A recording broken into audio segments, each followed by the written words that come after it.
que agora vamos ver o outro caso, que é quando a partícula tem energia maior que V0, tá? Então está aqui mais uma vez o gráfico, só que agora a energia da partícula é maior que o potencial da região à direita, tá? Então o que vai acontecer aqui? Pela mecânica clássica, o que a gente deveria esperar? Se a energia da partícula é maior que a barreira de potencial, pela mecânica clássica, o que se espera é que a partícula vai passar, que ela tem energia para superar a barreira. Então, se ela tem energia para superar a barreira, ela vai atravessar a barreira, tá certo? Ela vai atravessar a barreira. Só que ela vai, tipo, sofrer uma pancada, digamos assim. Ela vem com aquela velocidade, né? Bate na barreira e dá uma diminuída na velocidade, né? Ela sofre um impulso no sentido contrário, tá? Ela sofre a ação de uma força retardadora que é menos dvx dx no ponto x igual a zero. Isso faz com que ela fique mais lenta, né? Que o momento dela diminua. Tudo bem? Mas ela deve atravessar. Mas o que a gente observa pela mecânica quântica? Que existe a possibilidade, e ela é apreciável, não é desprezível, de a partícula, mesmo tendo energia maior que a barreira de potencial, que ela volte. Que ela bata e volte. Tá certo? Então, é isso que a gente vai ver aqui agora. Por que isso acontece e como que isso acontece. Então, classicamente, se ela tem mais energia que a barreira de potencial, ela vai atravessar a barreira. Não tem o que discutir. Mas, quanticamente, não. Existe uma probabilidade, mesmo que a energia dela seja maior que a da barreira, que ela bate e volte. E volte, seja refletida. Tá certo? Isso a gente vai ver também que essa probabilidade depende dessa diferença de energia, né? Por exemplo, se esse E for um pouquinho maior só que o V0, a chance de ela ser refletida é maior. Se o E é muito maior que o V0, a chance de ela ser refletida é menor. Tudo bem?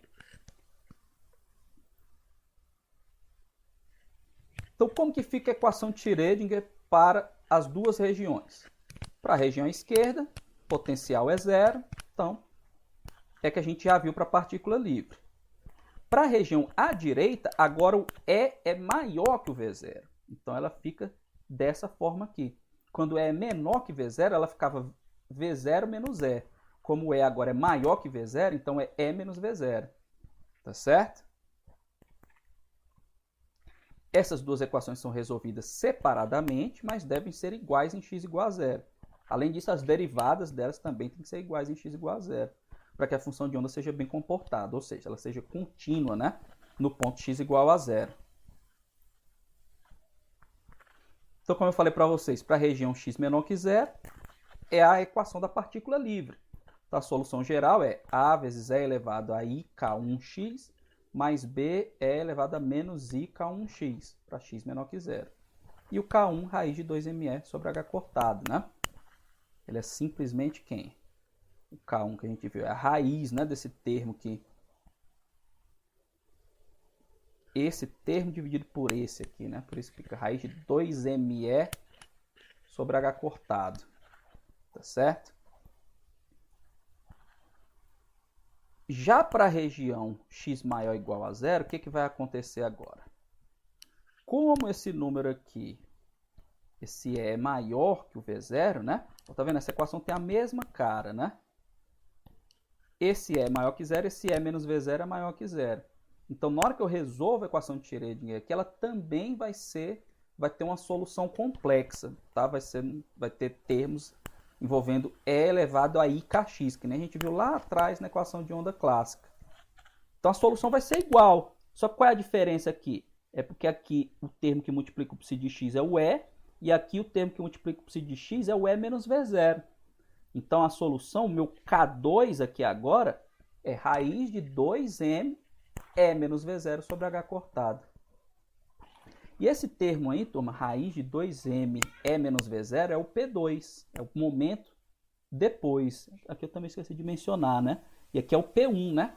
Então, o momento antes da barreira, né? Antes de ele bater na barreira, e o momento depois na barreira. P1 é o momento antes de bater na barreira, P2 é o momento depois. Então, o que vai acontecer? Aquilo que eu falei, né? A partícula vem, tem uma barreira que dá uma freada nela, mas ela continua depois. Então, ela tinha uma velocidade, vai ter uma velocidade menor depois da barreira. Tá certo? Então, os momentos mudam. E as ondas que acompanham a partícula mudam também, né? Então, nesse caso, ó, temos ondas se propagando com comprimento de onda de de Broglie, que são os seguintes. O lambda 1, a relação de de Broglie vai me dizer que é H sobre P1. Tá certo? Só que quem é o P1? K1 é P1 sobre H cortado, né? E H cortado é H sobre 2π. Então, quando você substitui, você vai encontrar que o lambda 1 ele é 2π sobre K1. E de maneira análoga, o lambda 2 é H sobre P2, que é 2π sobre K2. Tá certo? Na região x maior que zero. Agora, a gente tem que analisar o problema do ponto de vista físico para encontrar a relação entre essas constantes arbitrárias, tá? Entre essas constantes arbitrárias. Então, a gente tem uma solução para cada região, né? Para a região x menor que zero. Voltando demais. Para a região x menor que zero, a solução é essa aqui. Eu tenho um K1, né? É A é elevado a IK1x mais B é elevado a menos IK1x. Então, eu tenho aqui duas constantes arbitrárias. E para a região x maior ou igual a zero, minha psi de x é C é elevado a IK2x mais D é elevado a menos IK2x. Então, tenho mais duas constantes arbitrárias. Como que eu encontro a relação entre elas? Quando eu analiso o problema fisicamente, eu vejo que uma delas é eliminada. Qual delas é eliminada? Como que eu elimino essa constante? Com base nessa análise bem aqui, pessoal. O que acontece na região x maior que zero? Então, mais uma vez, tem a minha partícula, bate na parede, mas ela continua, né? Ela continua. Se ela continua, ela está indo para onde? Ela está indo para a direita. Ela está indo para o sentido de x crescente. E como não existe outro potencial, ela tem um potencial constante, não tem nada no meio do caminho dela, de acordo com a descrição do problema, que possa fazer ela voltar.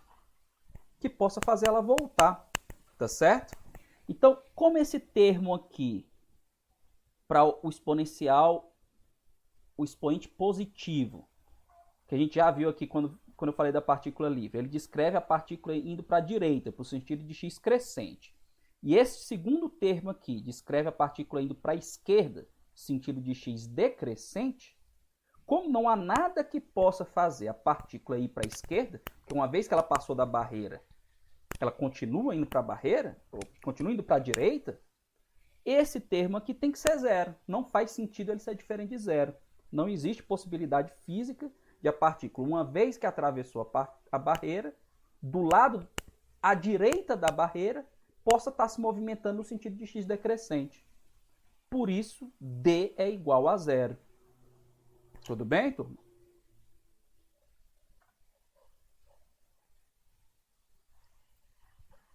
Então, fazendo D igual a zero e aplicando as condições de contorno, né?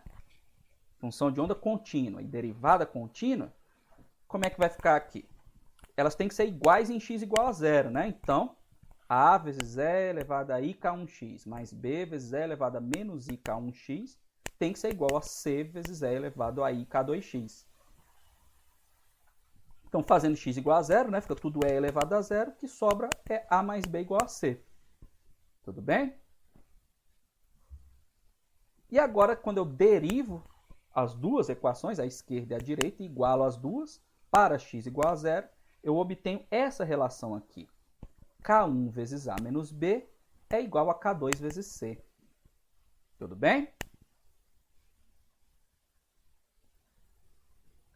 Quando eu resolvo esse sistema de equações, tá, turma? Eu não vou resolver aqui, de novo, já expliquei isso para vocês nas últimas aulas, né? Mas aqui é só questão de álgebra, tá? Tratamento algébrico. Quando você resolve esse sistema de equações, né? A mais B igual a C e K1A menos B igual a K2C, você obtém as seguintes relações, essas seguintes relações, ó. B é igual a K1 menos K2 sobre K1 mais K2 vezes A, e C é 2K1 sobre K1 mais K2 vezes A.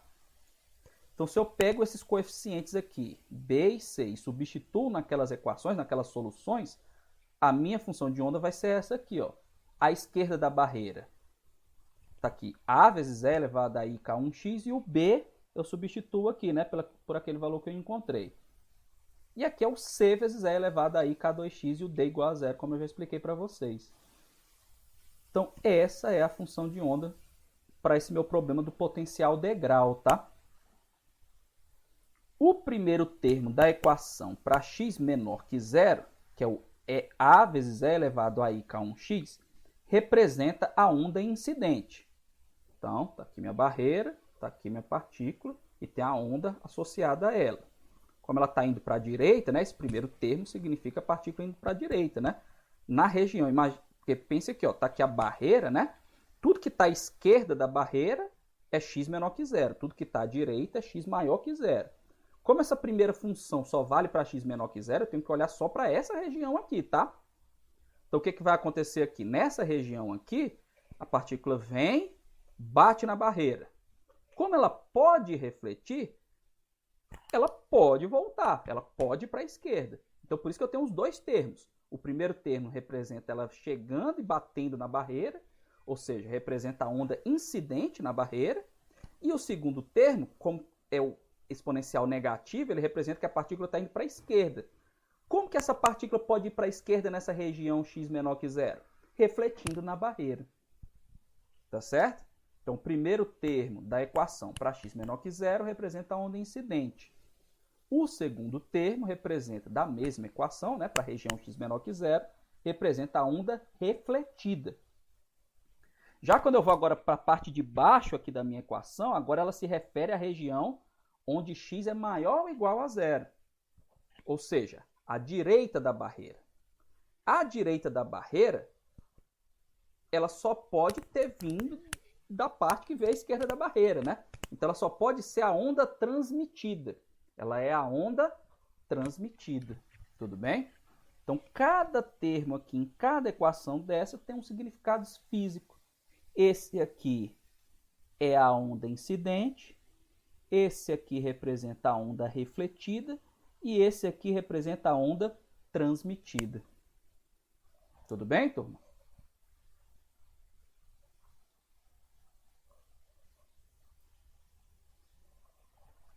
E essa figura aqui, ela representa a densidade de probabilidade, ou seja, o quadrado da função de onda, né, ou o produto do conjugado pela função de onda, quando eu faço K1 igual a 2K2, um caso específico, né, eu tenho que determinar essa relação entre K1 e K2 depende dessas energias, né, porque o K2, né, vamos voltar aqui, vamos lá, pronto, o K2 é esse aqui, né, 2m E menos V0 sobre H cortado, tá?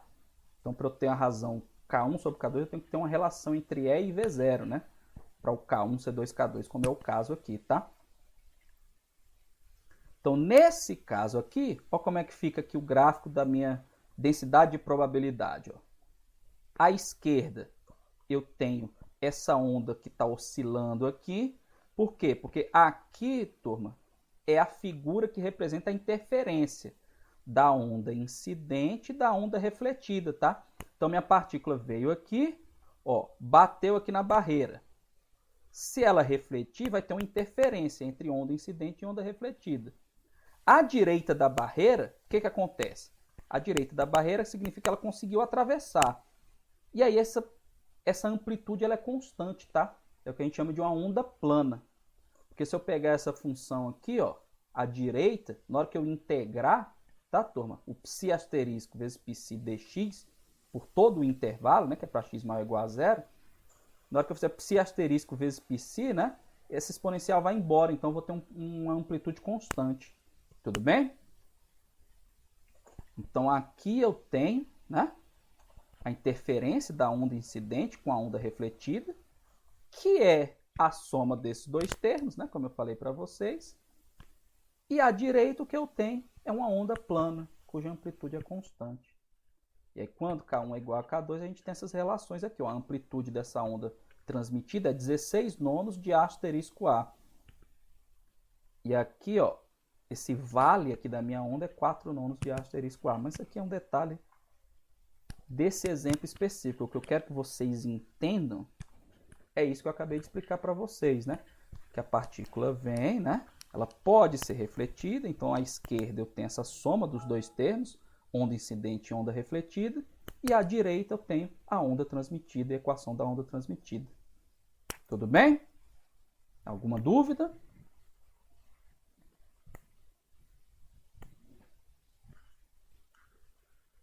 Então vamos em frente. O coeficiente de reflexão, turma, ele é definido da mesma maneira lá que a gente viu para o caso quando E é menor que V0. Qual é o coeficiente de reflexão? É a probabilidade de a onda ser refletida, né? A probabilidade de ela ser refletida. Então, ela é a razão da probabilidade de ela ir para a esquerda sobre a razão da probabilidade de ela ir para a direita, né? Que a gente viu lá no caso quando E é menor que V0, que esse coeficiente de reflexão é 1, né? A onda sempre é transmitida. Quando a gente fazia aqui esse B asterisco B sobre A asterisco A, né? Já nesse caso aqui, quando a energia é maior que V0, isso vai ser diferente, ó. Quando eu faço B asterisco B e A asterisco A, né? Eu faço aqui esse produto, né? Como aqui eu tenho só números reais, né? Isso aqui vai ficar simplesmente um quadrado. K1 menos K2 sobre K1 mais K2 ao quadrado. Tudo bem? O que vai acontecer aqui, pessoal? Nesse caso aqui, dá para ver que esse coeficiente de reflexão ele é menor que 1. Tinha que ser menor que 1, né? Porque para ele ser 1, a energia dele tem que ser menor, né? Para esse coeficiente de reflexão ser 1, a energia dele tem que ser menor que o potencial. Então ele é menor que 1. Como é que eu sei que ele é menor que 1? Porque a diferença entre dois números positivos é sempre menor do que a soma entre eles, né? Então essa razão aqui vai dar um número menor que 1, ainda mais ao quadrado. Agora observa que isso aqui é diferente de zero. Qual a implicação física desse coeficiente de reflexão ser diferente de zero? Que se é diferente de zero, é porque existe a probabilidade que a partícula, que a onda, né, associada à partícula, não seja refletida. E pela física clássica, pela mecânica clássica, isso não aconteceria, porque se a energia é maior, vai atravessar, vai passar, não vai ser refletida.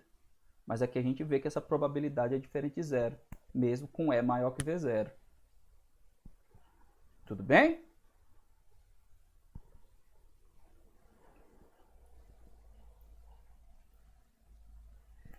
Nesse caso aqui, que E é maior que V0, né? Voltando ao caso quando E é menor que V0, quando E é menor que V0, o que aconteceu? A gente viu que o coeficiente de reflexão era 1. Se o coeficiente de reflexão era 1, é 100% de probabilidade que a partícula vai ser refletida. A gente viu que existe uma probabilidade de a gente encontrar ela à direita, mas ela não é refletida, ela volta. Aliás, ela não é transmitida, ela volta. Nesse caso, não. Nesse caso aqui, a partícula, a chance dela, inclusive, é maior que ela passe. Então, existe uma outra grandeza aqui para a gente medir a probabilidade de ela atravessar a barreira, que é o chamado coeficiente de transmissão, tá? Que é a probabilidade que a partícula seja transmitida do degrau da região x menor que zero para a região x maior que zero. Como que essa grandeza é definida? Ela é definida como a probabilidade por segundo de eu encontrar uma partícula cruzando o ponto em x maior que zero, se movendo no sentido de x crescente.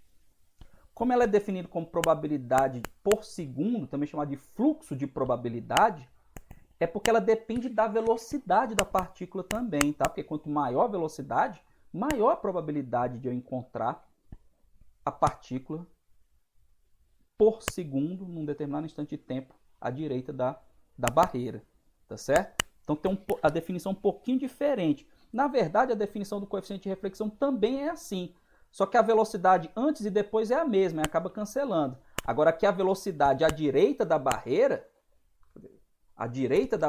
ela é diferente da velocidade à esquerda da barreira. Porque lembra que eu falei que quando a partícula bate na barreira, ela sofre um impulso contrário e aí diminui, né, a velocidade dela. Então as velocidades nas regiões são diferentes. Então por isso eu tenho um V2 e um V1 aqui. Só que a gente sabe essa relação entre V2 e V1, tá? A gente sabe essa relação. Porque porque a gente viu lá atrás, né, que o momento, né, P1 é raiz de 2ME e o P2 é raiz de 2ME menos V0. Tá certo? Então, quando você substitui tudo isso aqui, turma, você chega nessa relação aqui, ó. T igual a V2 sobre V1 vezes 2K1 sobre K1 mais K2 ao quadrado, que é o valor do C ao quadrado, né? Porque o asterisco A vai ser igual a 1. Ou melhor, não é que vai ser igual a 1, ele vai cancelar com o asterisco A que vai aparecer aqui, tá? Mas não vamos entrar nesses detalhes aqui não, tá, pessoal? Então, como eu já adiantei para vocês, né? Eu sei que V é P sobre M, né? Momento é massa vezes velocidade. Então, a velocidade é a razão entre o momento e a massa. E a gente já viu, né, lá atrás que momento é H sobre lambda, né? E a gente vê aquela relação, né, que o K é o P sobre o H cortado, né? Que a gente viu lá atrás. Então, a gente tem que P igual a H cortado vezes K. P igual a H cortado vezes K. Então, quando a gente substitui, ó, o V2 sobre V1 vai ficar K2 sobre K1. E aí esse coeficiente de transmissão vai ficar 4K1, K2 sobre K1 mais K2 ao quadrado. Tudo bem? Então, essa grandeza aqui me dá a probabilidade de que a partícula seja transmitida. Tá certo? Pela física clássica, isso aqui deveria ser 1. Deveria ser 1, tá? Mas não é isso que acontece quando você usa a mecânica quântica. Quando você substitui o RT, se você somar, tá? Se você pegar esses valores aqui, substituir e somar, você vai ver que a relação entre RT é essa. R mais T é igual a 1, tá? Por quê?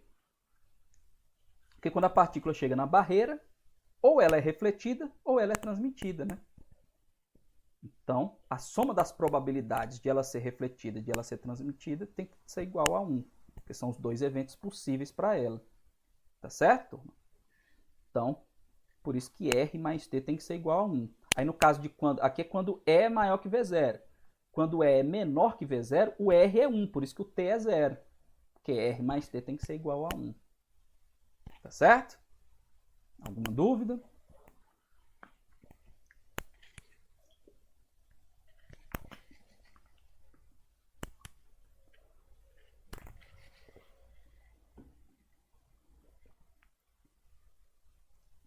Então, esse gráfico aqui, essa figura, ela mostra a relação entre os coeficientes de reflexão e de transmissão para uma partícula incidente sobre um potencial de degrau, tá?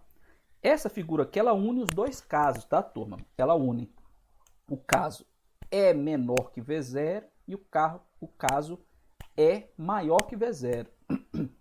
Só que aqui ela une nessa forma bem aqui, ó, de E sobre V0, né? Porque quando E é menor que V0, vou escrever aqui.